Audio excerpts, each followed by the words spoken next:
If you're watching this video, then sigurado akong interesado kang mag-bikepacking, mag-nature trip, mag-try ng something new and unforgettable with your loved ones, or all of the above. So in this video, i-cover natin ang essentials to check all those boxes via our Romblon bikepacking trip.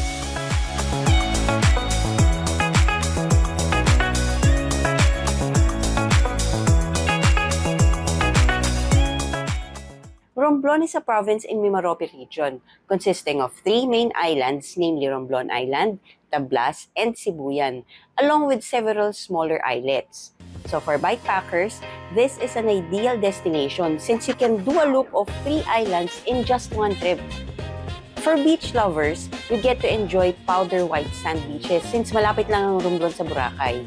At dahil dyan, we've decided to do a mix of biking and beach hopping. But since our time here is limited, we will explore only Tablas Island, which is the biggest of the 3, and the tiny Carabao Island on the side. From Odiongan Port, which is our starting point, our first stop is Binukot Beach. Binukot Beach is only 20 kilometers from the port via the coastal road. Pagdating mo dito, sa totoo lang, feeling mo sulit na agad ang biyahe mo. Fine white sand and calm waters. Perfect if you just want to enjoy the beach. But since this is too close to the port, di namin naisip magtagal dito. Pero if you have more time, this is highly recommended for an overnight stay. Next is Aglicay Beach. Aglicay Beach is roughly 30 kilometers lang from Binukot. Fine white sand din siya, pero this side of Tablas Island is windy when we visited in December. So it may not be ideal for swimming, but it is very ideal for riding. The road leading to Aglicay is off-road at may ahon. So yung wind ngayon medyo nakatulong para maging less challenging at maging more enjoyable yung ride. Pangatlong beach na pinuntahan namin is Lanas Beach. So from Aglicay, ride out to Santa Fe Port for about 20 kilometers. Take a 45-minute boat ride to Carabao Island. Then magbabike ka ulit for another 10 kilometers of Anliahon, which is actually half of the island loop already. Dito pinaka-perfect mag-swimming. Very calm waters with a mix of powder white sand and corals. And lastly, ang Said Beach. This is where the port is located. So, babalik ka lang dito from Lanas Beach. You take the other side of the island para ma-close mo na yung loop. Among all the 4 beaches, this is where you can find yung parang Boracay na sand. And if you want to witness Carabao Island's local community, this is the place to be.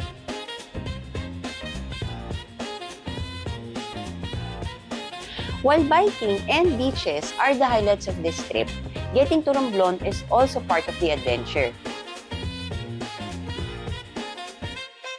To get to Romblon by plane, you can fly from Manila to Tugdan Airport or you can take a ferry straight to Odiongan Port from Batangas just like what we did.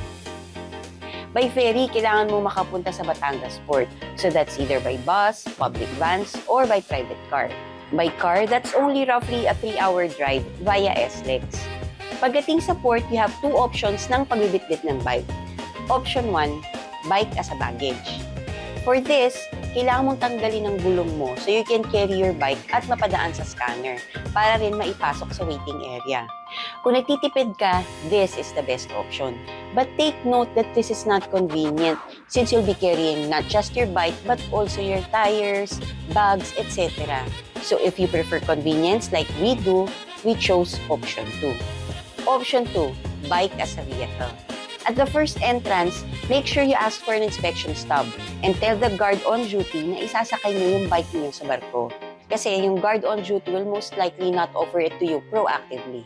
After mo makuha yung inspection stub, meron pang second entrance. Dito sa second entrance, you have to ask for the arrastre. So, kailangan mo ng inspection stub, then arrastre, bago ka bumili ng ticket. Then, the third entrance is going inside sa terminal where you will pay for your terminal fee and your ticket. Ticket prices vary depending on the shipping line or accommodation. Shipping lines also impose different rules and rates for bikes, which I will show later. The fourth and final entrance is through the scanner to the waiting area if you chose option 1. Dito ka mag-iintay. If it's option 2, you can wait anywhere outside kung saan makikita mo pa din na boarding na ang trip mo. The ferry ride is roughly 9 hours, and this is why the ship is equipped only with sleepers rather than seats. Pag board ng boat, this is also a good time para kumain na. For instance, yung ferry na nasakyan namin has its own 7-Eleven, complete with the usual rice meals. Ang lupit, di ba? Now, here's a breakdown of what to expect per shipping line based on what we have learned from research and experience. Also, make sure to check their trip schedules on their websites or by calling them because not all of them offer trips daily and from what I know, gabi lang ang mga biyahe. Let's also discuss how to get to the smaller islands, which is probably the best mode of transport in this list. Why? Because it's the cheapest and the simplest.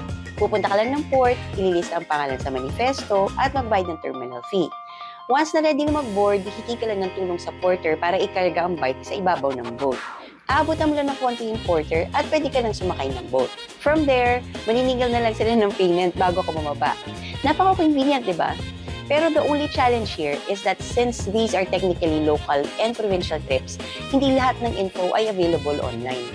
The locations of the port, the ferry schedules, you won't know the exact info until you talk to somebody who knows, which is probably when you get there. So it's best na magtanong sa mga local. So that's about everything that I can share on Transpo. Next, let's talk about accommodations. Kung 100% adventure ang hanap mo, camping is the best option. Pero if it's 50% adventure, 50% comfort tulad ng gusto namin, nagstay kami sa resorts.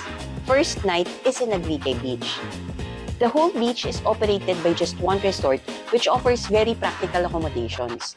In addition, the entire resort is very biker-friendly since there's a lot of space to set up and secure your bikes. Meron din kainan and places to hang out. And para din makagawa ng iba't ibang activities like fishing. As you can see here is our friend trying to fish without catching. Second is Lanas Beach. There are very few accommodations here and halos lahat ay designed for foreign tourists. In fact, all 3 resorts na tinanungan namin ay owned by foreigners. We just stayed in a resort that offers rooms for backpackers, which is budget-friendly but still with the amenities. But what makes this resort stand out is the food. Bakit? It's because you have to know that Romblon is not a seafood island. So if you're expecting to experience exotic seafood dishes like we did, forget about it. If you're a foodie or a foreigner craving for something familiar, then you might just find it here. Next is Said Port. Like I said earlier, the vibe here is local. So I guess dito mo makikita yung mga cheapest options. Bukod sa tipid, masarap din maglibot by foot. Makakatipid ka na din sa ibang bagay dahil may mga maliliit na kainan at tindahan. Lastly, ang Odiongan Port. I am including Odiongan Port in this list in case you need to spend one more night to catch the ferry. Or katulad namin na gusto lang namin mag-freshen up after mag-bike bago sumakay ng barko. Promise, this is so worth it. Hindi lang para feeling fresh ka bago sumakay ng barko, pero dahil hindi din bukas ang port sa passengers until 5 p.m. So at least meron kang tatambayan na may aircon. Bukod sa transpo and accommodations, ano pa ba ang mga essentials para makapag-bikepacking sa Romblon? Any bike setup will work. I always say this in my videos na kung ano man ang bike meron ka, pwede na yan. Just adjust your routes depending on the type of bike you use. For example, kung gumagamit ka ng Komoot, you can choose the bike type and Komoot will automatically plot routes appropriate for your bike. And as always, expect the unexpected. So bring tools and spare parts. Here's a short checklist and links below in the description. Next is training and recovery. Be prepared, especially if you plan on visiting all 3 major islands. Check out my videos on how to prepare for long rides. If you are new to biking, check this video na din. For recovery naman, remember that common knowledge is not common practice. So don't forget, bawal magpuyat, bawal maglasing, bawal magutom, at bawal mauhaw. Next is skincare. This is very, very, very important. And more so if you're in your late 40s like me. Nilagay ko na din sa description ng mga ginagamit ko in case you need them. Next is pack for comfort and adventure. Apart from your regular cycling stuff, be prepared for sleep, relaxation, and of course, adventure. Expect to get wet, so wear sandals instead of cleats. Bring flip-flops if you can para talagang comfy. If you're traveling by ferry in bad weather, carry your bikes up to the passenger area para di kalawangin ang bikes nyo, tulad ng nangyari sa amin. Expect to get cold, especially sa barko, so dress appropriately. Rent blankets if needed. Next, proper mindset. I'll be honest, it can be confusing. The rules and rates in Batangas Port is not the same in Adiongan Port and not the same in other ports. Be patient, be flexible, but assertive when needed. Check out my self-help tools in the description that can help with the worries. There you have it. For your reference na din, I'm sharing our total expenses on the screen. Romblon is more than a ride. It's an adventure through serene roads, warm welcomes, and breathtaking island views. Again, kinuha ko lang yan sa ChatGPT kasi yan ang totoo. Doing these trips is beyond just biking. For me, this is exploration, workout, building deeper relationships rolled into one trip. If you made it this far into the video, I hope you found it valuable.